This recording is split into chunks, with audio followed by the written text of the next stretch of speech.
Go. Hello, everybody. Welcome to another edition of Serie Recap presented by Soccer Showdown. Martino Puccio, Gio Cozzolino here with you.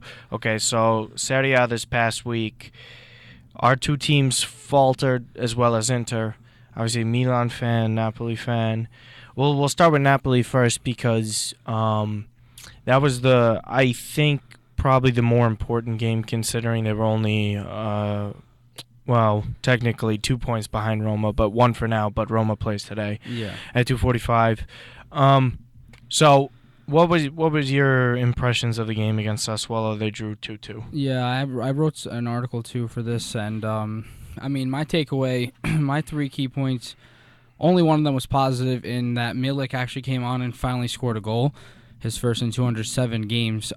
Excuse me. Yeah, I was gonna say. Yeah, 207 days since his ACL injury. The last time he scored was late September against Benfica in the Champions League. That was the only positive that I could take away from this, because the draw now slims our hopes for second place. I understand. We went over this last week that Roma has 3 really hard games coming up. Mm-hmm. But if Napoli tied Sassuolo, then they're going to have some trouble against the likes of Fiorentina, who beat Inter 5-4.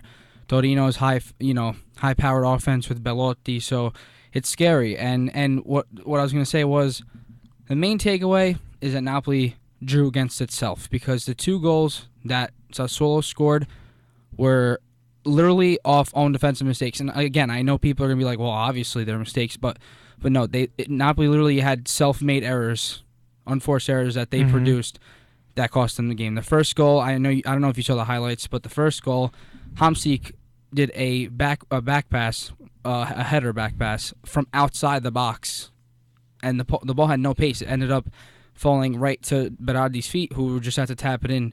Albiol was trying to catch up there, but he would have hit it in as an own goal anyway. Second goal, it did come off actually funny, because it came off. It started from a Paolo Cannavaro shot that Reina saved, that Mazzelli ended up scoring, and Cannavaro's our former captain that Benitez sold away. But that started from a Koulibaly head pass to Strinic, who it was a very bad pass. Strinic had to make a foul. It got Strinic a yellow. That led to the free kick, that led to Cannavaro's shot, and then the rebound goal, or the setup for the goal. So Napoli defeated itself, and then we hit the crossbar once on a Mertens free kick, and Insigne hit the post on a curler. So instead of winning 4-2, or 4-0, or 4-1, we tied 2-2. And now Roma's going to destroy Pescara, and we're going to be 4 points behind again. Mm-hmm. Well, I think the another thing too is that it's unlikely Lazio will even catch you in the first place, but the fact that they're gaining 2 points on you for a game you definitely should have had in the first place is definitely hurtful.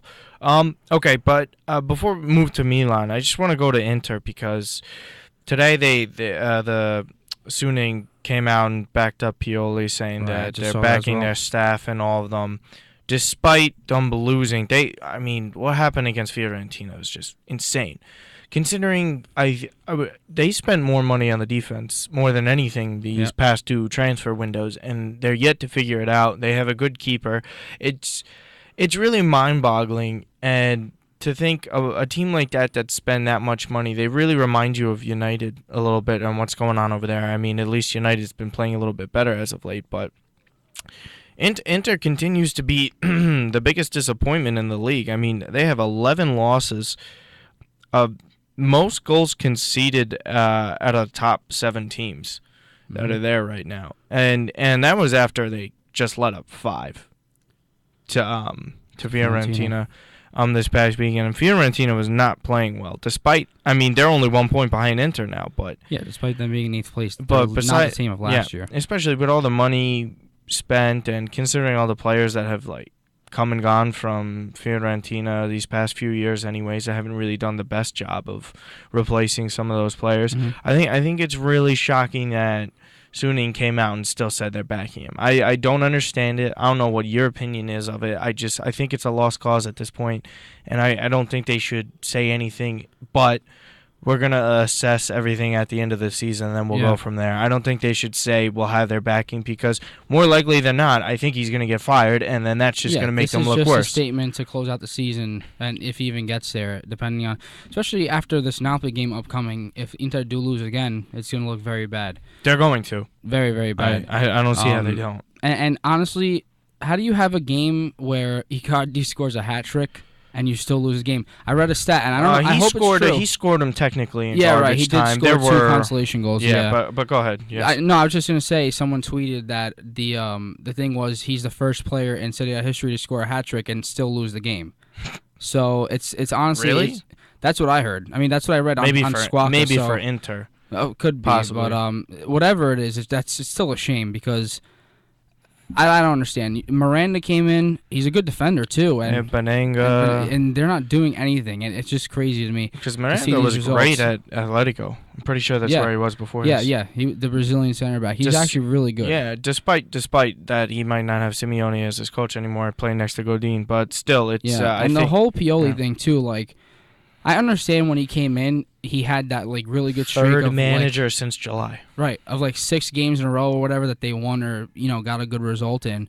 But I'm not gonna say he's not doing a good job. Like he didn't do a good job in those games, but that's also the hunger of a team when you get a new manager because you don't want to start on the wrong foot. That's how every team plays after a new manager. Like they want to come out hungry, and now it's died down again. So I don't know how you can back him. I mean, I don't know him personally like that, and he's obviously not a big name coach. So No. if Inter want to get back into the top 4, they're probably gonna need a big man coach. It's big name coach. So everything I've read and heard, it's probably going to be Spalletti. okay, well he's led Roma to second place so far, so that's a definite improvement. But that's also if they figure out their transfer situation and the players they buy and sell, because apparently the players that they've spent 20 plus, 40 plus on isn't working for them. No, none of them really have lived up to the hype. I mean, Gagliardini has played well, I think, if it's been anybody. But, like I said, it's just a lost cause there. So we'll go cross down to Milan. Obviously, again, very strange season, I think. They play much better against teams that are more talented than them, for sure. I mean, like, even the way they play against Juve or even the comeback against Inter. But then you've seen these past couple weeks, there's 2 draw. Well, actually, they lost yesterday. But technically speaking, they're playing against 2 bottom 4 teams that should have been 6 easy points, and they only come away with 1 against Pescara and Empoli. And that's really bad.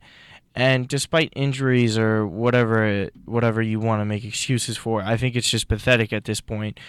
They had multiple chances inside the box. Baca couldn't finish it. It really looks like he's just done. Yeah, I saw one. I just saw that before coming upstairs. One of the Baca highlights. It's honestly, it's shambles. Like I couldn't believe what I saw. He was in front of the net and he whiffed. I seriously don't even know what to say anymore about him. I think he just doesn't even look like he wants to be here anymore. I could definitely see him going to China. Definitely leaving for sure from Milan. And then this morning, De Sciglio, I don't know if you read or saw anything about this. He met with Mirabelli, who's the new director for Milan, who's going to be handling the transfer market. They pretty much it's done. He seems to be on his way out, most likely going to Juve this summer. He's only got a year left on his deal. You don't want to let him go for free if you can salvage any money from that. Yeah, so I guess it's more convincing. I wrote an article for Zach Showdown as well on this, and it did seem like the renewal talks weren't going well. It's best for him. And now I guess with what you just said, it seems like what happened after the match yesterday? They blamed him. He was the captain. I mean, it's a team. It's a team game. It's a team game in the first place. But anyways, fans stopped him outside of the stadium. They were yelling at him and basically blaming him for the loss. I mean, it was a lot. I mean, he had that one great game against Juve years ago, and then everyone's donning him the next Maldini, and then which is ridiculous. Obviously, Yeah, wow. I mean, not his fault. I know. For any fullback, it's ridiculous to say something like that. They should never be compared to him. I know, yeah, but I mean that happens, and then he's not playing well, and then Allegri leaves, and he doesn't play as well without him, and then he started. This is probably his best season in years, and then it's just situations like this. I mean, there's been talks about him going to Juve anyway, so I mean it's all crazy at this point. I think a lot of things are going to be settled and decided this summer in the city of Milan for both clubs. I think they're going to figure that out. We'll really see what happens with both of those teams. I mean, Napoli as well. Worst case scenario for Napoli, I think they're only getting third place, so they have to Right. play in the playoff. I still think they're going to be the team that breaks that streak of Italian teams not being At the able to third advance spot. out of the playoff. I think that's going to end this summer. But at this point, I think after this week, considering all those results, if you assume Roma wins today, um, I think it might just stay this way in the standings. I mean, Yeah, 'cause- Atalanta yeah, I and agree. Lazio. Even if Roma do drop points, it's just because Mhm. if Napoli played this way against Sassuolo, they're going to make mistakes against the likes of Inter and Yeah, Fiorentina you never and know. Torino. So Inter's confusing. They'll play awful against some teams, and then they'll come yeah, they'll out probably swinging. come up as the Yeah. treble winners from a couple years ago Yeah, against us. So who knows? You can never know. You play it week to week, year by Mhm. year. But that'll do it for this week. Obviously, we'll just go through the order real quick for Europe. It's Juve, Roma, Napoli, Lazio, Atalanta. Might be staying that way unless Atalanta slips up and then Milan's able to get some points, or if Roma drops some points and Napoli takes advantage of it. Mhm. We'll see what happens in the coming weeks. But I'm Martino Puccio, Gio Cozzolino. See you guys next time. Thanks, guys.